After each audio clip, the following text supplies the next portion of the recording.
Hello student, today we are going to start our computer science paper 1 fun first chapter that is called as an operating system. In this chapter we are going to study about the operating system and what does this operating system do. हम लोग देखने वाले हैं कि operating system क्या होता है, क्यों हम लोग यूज़ करते हैं हमारे कंप्यूटर सिस्टम्स के अंदर या फिर मोबाइल सिस्टम्स के अंदर, इनके बारे में हम लोग देखेंगे इस चैप्टर के अंदर। सबसे पहले हम लोग देखेंगे what is operating system, what is the meaning of operating system. इसका डेफिनेशन है an operating system is an program which act as an interface between user of a computer and the hardware, computer hardware. यानी operating system का काम क्या होता है, तो एक इंटरफेस क्रिएट करता है जो हम लोग जो यूज़र है और जो हमारे कंप्यूटर हार्डवेयर है उनके बीच में एक इंटरफेस क्रिएट करता है, या फिर हम लोग कम्युनिकेट कर सकते हैं हमारे हार्डवेयर के साथ में easily. The purpose of operating system is to provide an environment in which user may execute their program। एक ऐसा environment create करता है कि हम लोग हमारे programs या हम जो users है उनके program हम लोग उसको execute कर सकते हैं। उसका सबसे पहले प्राइमरी गोल क्या होता है, तो कन्वीनियंट टू यूज़, यानी यूज़र को किस तरीके से हम लोग हमारे कंप्यूटर को इजीली यूज़ कर सकते हैं, ये हम लोग को क्रिएट करके देता है हमारा ऑपरेटिंग सिस्टम। सेकंड गोल उसका ये होता है कि हार्डवेयर इफ़िशिएंटली हम लोग उसको यूज़ कर सकते हैं। यानी हमारा जो हार्डवेयर है, हमारे पास में जो रैम है, हमारे जो हार्ड डिस्क है और हमारा जो प्रोसेसर, वो किस तरीके से कन्वीनियंटली हम लोग उसको यूज़ कर सकते हैं, उसका ये सेकंड गोल होता है इसका ऑपरेटिंग सिस्टम का। The operating system is an important part of almost every computer system. A computer system can be roughly divided into 4 components। 4 components के अंदर हमारा ऑपरेटिंग सिस्टम्स डिवाइड होता है कंप्यूटर सिस्टम। फर्स्ट होता है हार्डवेयर। हार्डवेयर के अंदर आता है तुम्हारा सीपीयू, मेमोरी और इनपुट आउटपुट डिवाइसेस, ये इसके फर्स्ट कंपोनेंट है। उसके बाद में होता है ऑपरेटिंग सिस्टम।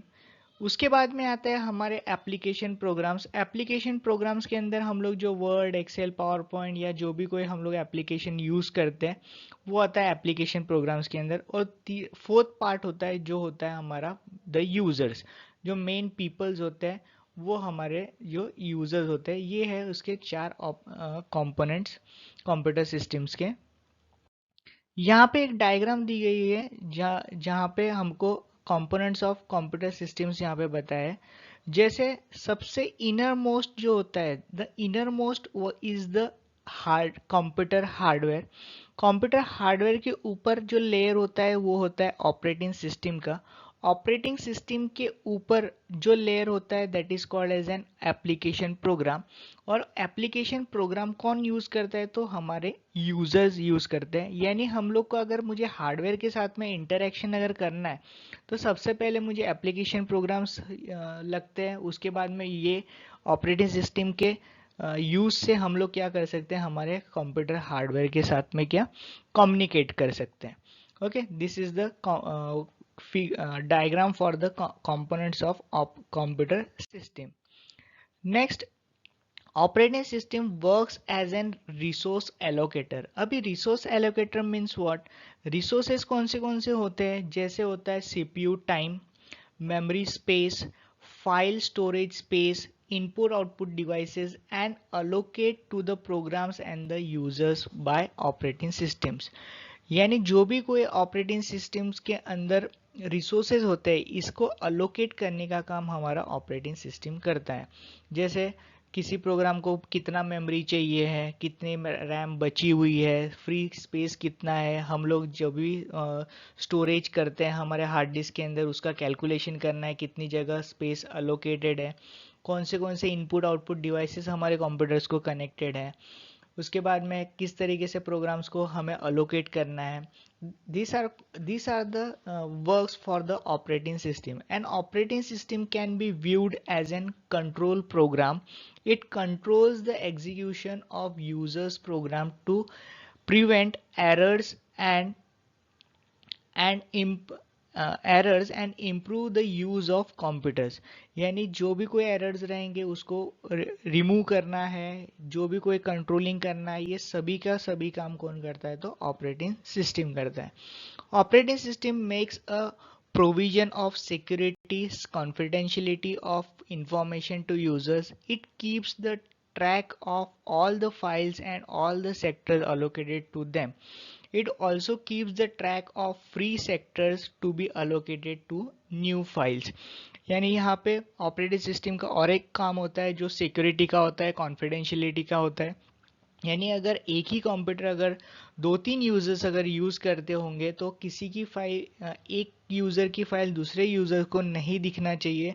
ये सभी का जो भी कॉन्फिडेंशियली का काम होता है ये ऑपरेटिंग सिस्टम का होता है. दूसरा, ये फाइल का ट्रैकिंग करता है कि कौन से सेक्टर्स के अंदर, कौन से हार्ड डिस्क के सेक्टर्स के अंदर ये फाइल को रखा हुआ है और कितनी फ्री स्पेस वहाँ पे अलोकेट है.